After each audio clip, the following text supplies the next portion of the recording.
Hi friends, this is the final week of our series, My Type Sparketype. It's been based on this book by Jonathan Fields called Sparked, Discover Your Unique Imprint for Work That Makes You Come Alive. And so every week we've been talking about 2 of the 10 Sparketypes, and you had the opportunity to take an assessment and discover your primary Sparketype and your shadow Sparketype and your Anti-Sparketype. And the goal is that we can look at this and then of course look at Scripture and learn how God has uniquely gifted you and designed you to partner with God and make a difference in this world, to live out your gifts and your calling in a way that brings you joy, that is sustainable and life-giving for you and brings you fulfillment. And with the time that we have on this planet, we can live life to the full in everything that we do, not just our paid work, but our hobbies, the roles we play, things that we're interested in, ways that we volunteer, ways that we make a difference in the world, and we can experience joy in that. And so some of you are probably thinking right now, I thought Ryan was back from vacation. Why is the sermon on video? I'm actually going to explain why in a few minutes, because it fits with the sermon today. And I'll be back next week to start a new series called Prophets, Why Your Voice Matters. But today we're talking about the final 2 chapters of the book Sparked, and it's Spark Your Work and Your World. Now that you've discovered your Sparketype and you've learned a little bit about what that means for your life, we're going to talk about practically how do you apply that? Now what? What are the next steps to take? And there's some questions to go through. It's a bit of a fun exercise.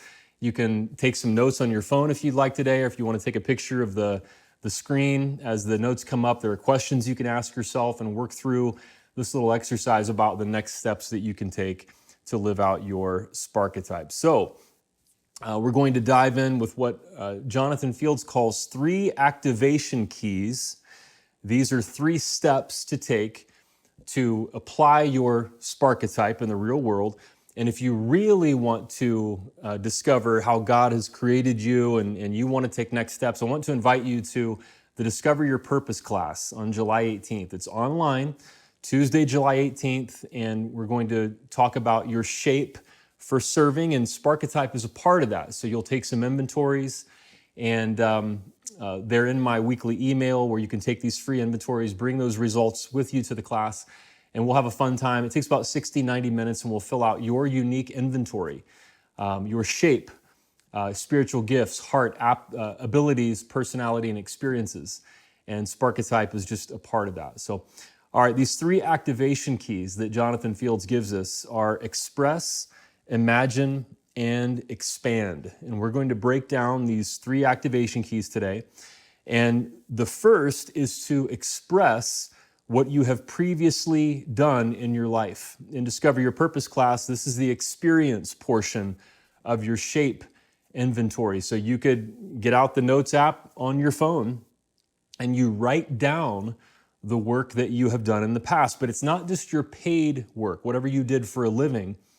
It includes your hobbies, what you're interested in, fun activities, roles you have played, a parent or a caretaker, an advocate, leader, volunteer, mentor, designer, builder, classes that you've taken, courses of study you've taken that may have been part of formal education, or like in all seriousness, like YouTube videos that you like watching about doing certain things, certain tasks or hobbies. You write down the work that you have done in the past. And as you do, you try to write down 3 experiences under each category. So under paid work, write 3 jobs that you've had, if you've had 3 jobs. Under hobbies, write 3 hobbies, if you have 3 hobbies, or fun activities. Roles that you've played. Again, parent, caretaker, volunteer, leader, mentor, anything that you've done in the past, you try to write down 3 of those things. Classes, courses of study that you've taken, that you've been interested in. Try to write down 3 of those things if you can. And then as you look at your past experience, you ask yourself, what made me most come alive? When did I feel most energized, excited, like you were accessing your true potential? And then here are specific questions that Jonathan Fields suggests on page 222 of the book. What were the tasks you were doing when you felt most alive? What were the tools or technology or platforms you were using when you felt most alive? What were the processes you were engaged in when you felt most alive? What were the projects you were involved in when you felt most alive? And what were the topics, subjects, or areas of focus, if relevant, you were focusing on when you felt most alive? So you can easily see here how in the express step, you're looking back on your past experiences, just all the things you've done, but you're getting it out on paper or metaphorically on your notes on your iPhone, and you're able to see it. This is what I've done. These are the things I'm interested in. This is the stuff that I have been interested in the past and participated in. It's the work I've done, whether it was paid work or whether it was a hobby. It's still work. I'm producing something. I'm doing something. And this is what it looks like for me. And then you ask yourself these questions to help you discover, okay, in all of my work experience, what made me come most alive? And what are connections? What are little insights and aha moments in my previous work that really point to, oh no, it's this. It's when you're doing this and using this and learning this. That's when I felt most sparked or most alive. So some of you might be wondering right now, again, like I said, why am I in video again? Most of you know that I have a day job, and that makes me what's called a bivocational pastor. I have 2 jobs. It really is a term in pastoring. And I have a day job where I work full-time, 40-hour week, and then I pastor this church on top of that. So that keeps me busy. And part of my day job requirements are that every 2 months, I have to work a weekend. And that's been going on for about a year. So if you've noticed, there were times we had a guest speaker and I wasn't there, and maybe Matt and Jackie led the service, or Jackie led the service, or there was a guest speaker live and I wasn't there. That's why. Most of the time, I'm not on vacation. Unfortunately, I don't get to take like 10 vacations per year. I wish that were the case.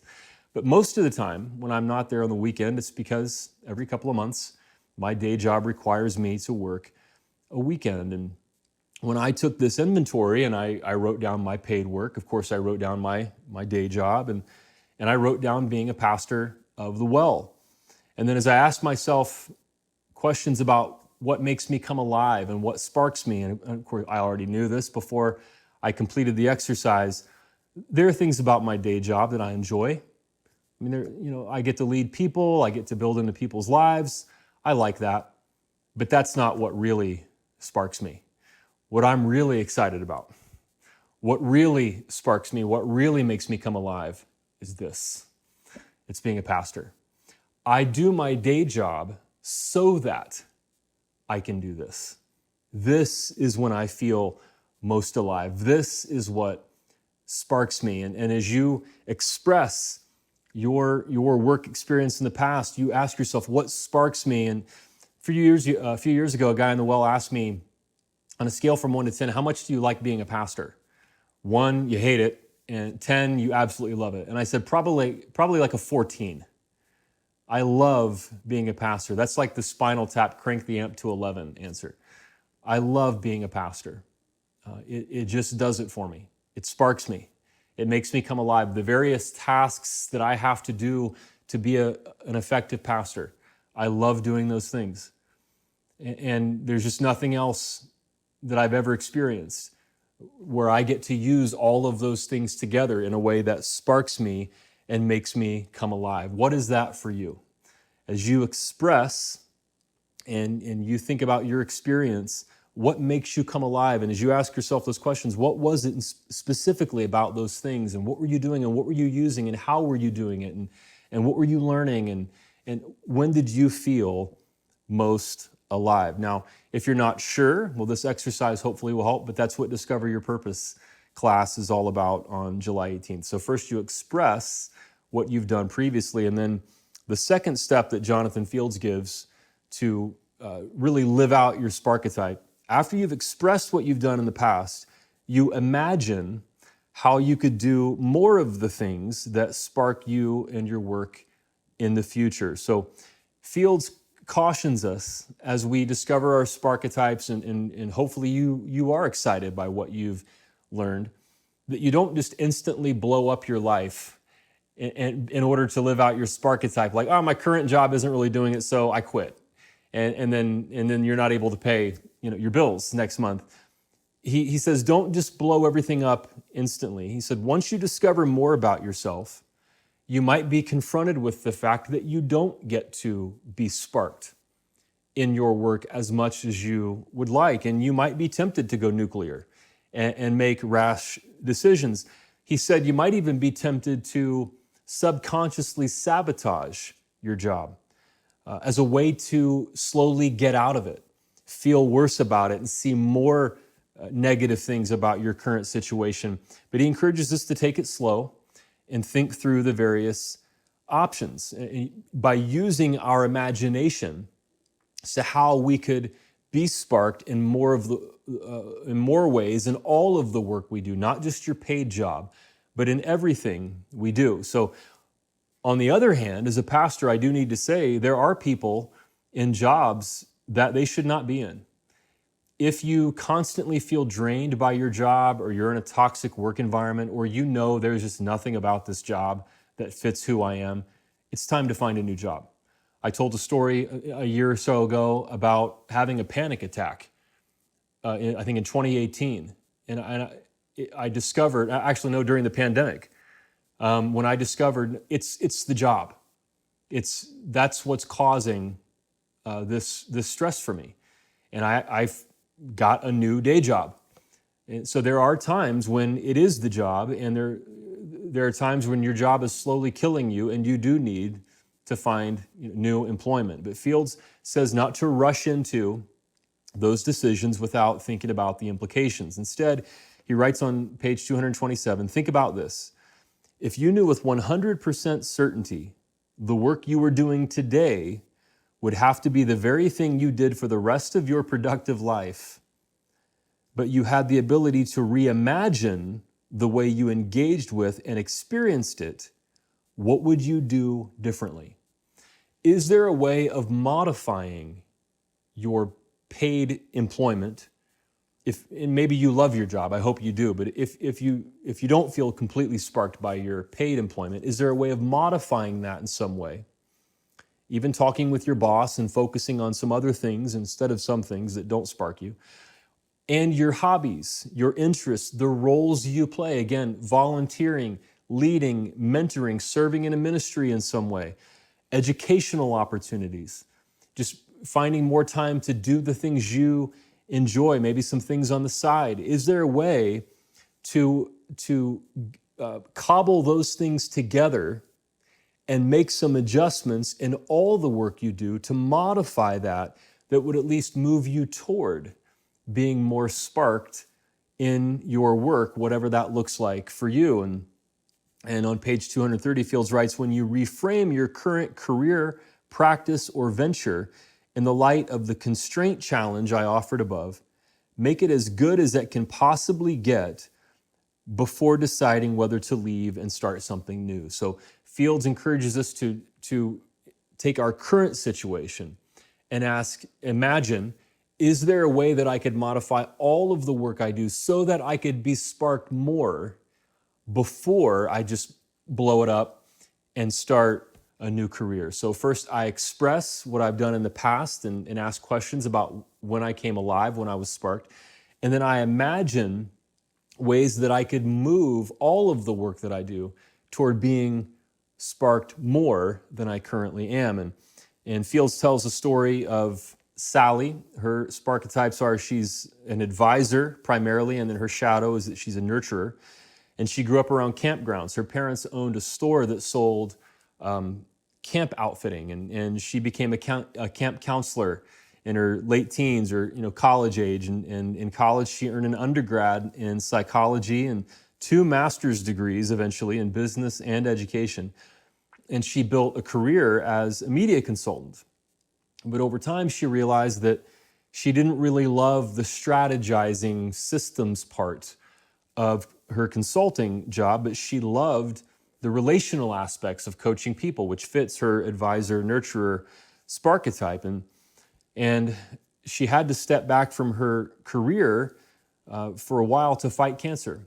But she beat cancer, and she had to return to her old job for health insurance coverage. But at that point, the clarity that she had gained through battling cancer and time away told her that she was no longer really sparked by her job, and there needed to be a change. But she needed the health insurance. But one day her boss actually shared with the team that he was having some struggles in his personal life that were affecting his work. And he knew that they knew that something was off, and he couldn't really ignore it anymore. And he shared some things with them, and she found herself coaching him, listening to him, and kind of counseling him through some of this personal stuff that he was going through and how it affected his work. And she said she realized in that moment that coaching somebody in their personal struggles and the connection of their personal struggles with their work made her come alive. It wasn't strategizing and building systems. That part of consulting didn't spark her, but the relational coaching aspect did. And when the pandemic hit, she was let go. And it turned out to be a blessing in disguise because she started her own coaching practice, seeing it as a high-level camp counseling job, camp counselor role that she had been in when she was younger. So her career did change somewhat, but even if you end up leaving your current job, going through this imagining process of how you might be able to at least modify your current work so that on the whole, you will be sparked more, will at least clarify your calling, and it'll better prepare you for your future work if you do end up leaving your current employment. So you express, imagine, and then finally you expand. And Fields writes, your final exploration focuses on how you define work. It's about the possibility of expanding your understanding of what actually counts as work, bigger picture, in the name of broadening your options for becoming sparked through a vastly larger set of life experiences. So once you've imagined what that might look like, then you take the steps. In order to live out your Sparketype, you expand your view of work and you create a blend of paid work, hobbies, interests, roles, educational opportunities, etc. And then together, all of that work helps you to live in such a way that sparks you. Like me, being a bivocational pastor, my day job is okay, but I do that so I can do this, which is what I love, being a pastor. And the blend of those things sparks me. My boys are interested in music and they have some talent, and I love helping them to express their music. I like production and recording and musical instruments and effects pedals for guitars. And so helping them sparks that in my life. I didn't get to live out my own dream of being a rock star, but maybe vicariously through them, if that's what they really want to do. But all of those things together sparks me. And so you can arrange all of your work in such a way that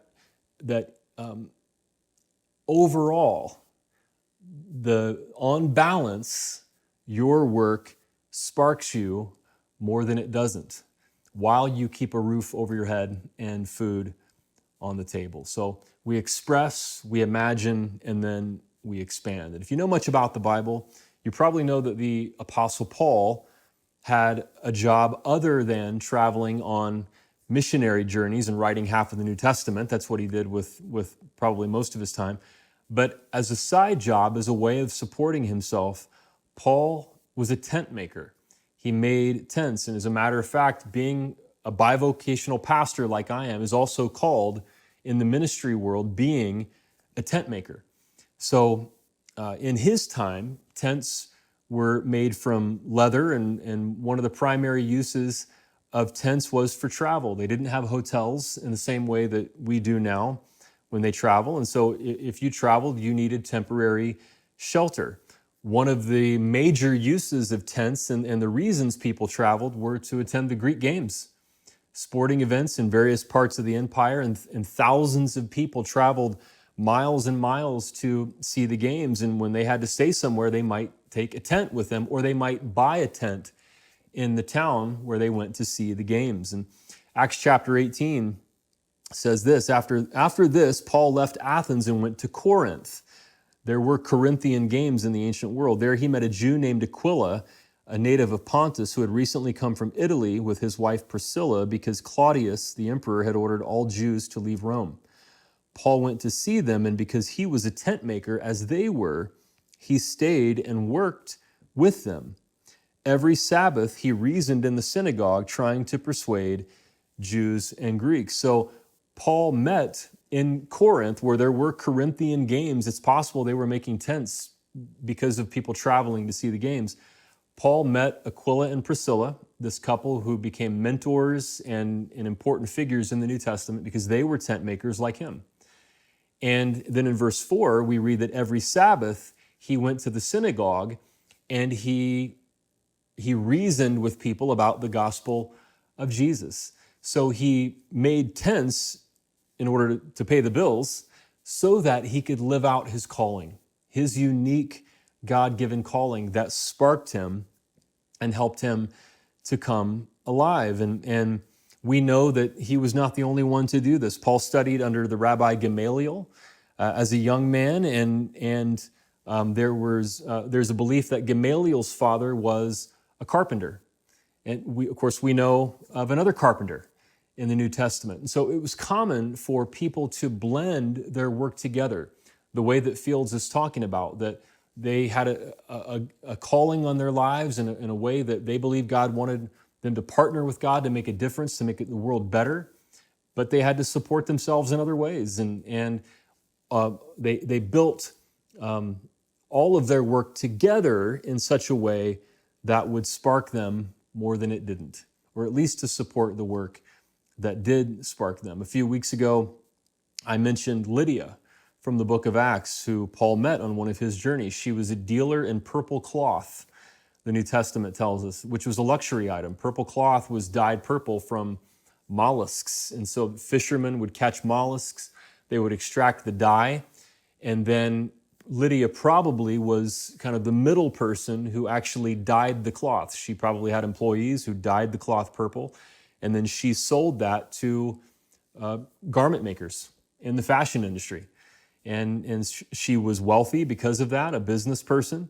And she became the first convert to Christianity in Europe and allowed Paul to establish a ministry base in Europe. And the Bible is full of people who did all kinds of work, and they used their gifts, but they supported themselves in other ways to live out world-changing callings. Next Sunday, we're starting a new series, like I mentioned at the beginning, called Prophets, Why Your Voice Matters. And we're going to look at several of the most well-known prophets in the Old Testament. For example, the prophet Amos was a shepherd. So he was a prophet. He spoke for God. He fulfilled a common role in Hebrew society, kind of a specialized role of being a prophet, but he was a shepherd. Daniel is considered a prophet, and he worked in government administration. Huldah is a female prophet we'll talk about in the second week of the series, and she was married to a man who worked for the king, and she did work within the kingdom to support herself as well as being viewed as a prophet. And so if you're finding yourself kind of in this place where you're not sure that your paid work really fits your Sparketype, it doesn't really make you come alive, there are ways, in many ways that we see in Scripture, where we can arrange our work, all the things we do, what we're really called to do, our interests, our hobbies, what you feel called by God to do, the ways that you serve, your interests, and together as a whole, we can be sparked more often than we're not. And I'll close with this. Next week, I'll be back in person as we start this prophet series, and I'm going to interview a member of the Well and a Connect group leader that many of you know, Dale Blankenship. And I'm not going to steal his thunder because he's going to talk about this next week, but he's going to be sharing about a ministry he volunteers in, and he serves on the board. It's a ministry in Mexico called Niños de Baja, and it's a foster care organization for children in Mexico who have been orphaned or abused or abandoned. And it's really the backbone of the foster care system there. My understanding are these homes where children can go live and be taken care of. And Dale has served on the board of Niños de Baja for a number of years. And he's going to share with us next week why he's so passionate about that. Now, that's not what Dale did for a living. And he's a Connect group leader and serves in many other ways, as many of you do at the Well. But it's work that he is passionate about. It sparks him, it makes him come alive. And Dale is going to share next week about an opportunity that all of us have at the Well to sponsor a child who lives at Niños de Baja. And they'll have sponsorship packets next week and a table, and Dale's going to man that table. And I'm going to ask you if you would consider joining Hannah and me in sponsoring one or more children at Niños de Baja. We would like to travel there in the future, and this is a part of our overall mission strategies. Of course, we've traveled to Quino, and there are some local missions expressions that we're still kind of putting together as missions opportunities at the Well, but this is going to be a part of that. So I'm going to ask you next week to consider sponsoring a child, and you'll pick up a packet and learn about that child, and Dale is going to share out of his passion, because it sparks him and it makes him come alive. And it's one of the ways that he lives out his unique God-given calling to make the world better. So to spark your work and your world, to live out your Sparketype as we wrap up this series today, we express what we've done in the past and then ask ourselves how that work made us come alive. What was it about that? What specific things did we do that sparked us and made us come alive? And then we imagine how all of the work that we do, our paid work, our hobbies, the roles we play, our volunteerism, our serving opportunities, the things we're interested in, educational opportunities, how all of those things can come together to help us to feel sparked and live out our unique callings. And then finally, we expand. We actually take action to find work, whether it's modifying our paid work and adjusting so that we have more responsibilities that spark us, and then combining that with all of the work that we do so that more than not, we will be sparked as we live out God's unique calling on our lives. And we do all of that so that we can partner with God to make the world better. I invite you to pray with me. God, thank you for this book that we've been studying over the past few weeks, and the Sparketype Assessment. It's just a tool. It's not the gospel. It's just a way of understanding more about how you've uniquely designed us, the gifts that we have, the talents we have, the skills we have, and then thinking about how those experiences and gifts and talents intersect with your call on our lives. I had a missions professor in college who said the calling and the gifts are inseparable. You gift us to live out our callings. Those things are connected, and you have a purpose for all of us. Maybe some of us have a keen awareness of what that is.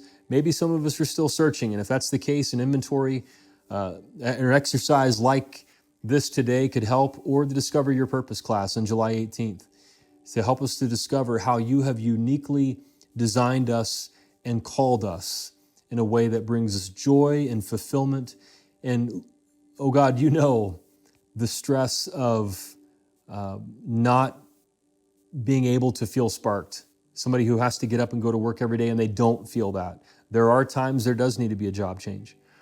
But perhaps there's a way of imagining or reimagining what all of our work could look like on the whole, and then taking steps to expand our definition of work and to be able to get involved intentionally in things in our lives that on the whole spark us more than not. And then like Paul and Lydia and Amos and Daniel and some of the prophets we'll talk about in the next series, we can partner with you as we're sparked to make the world better.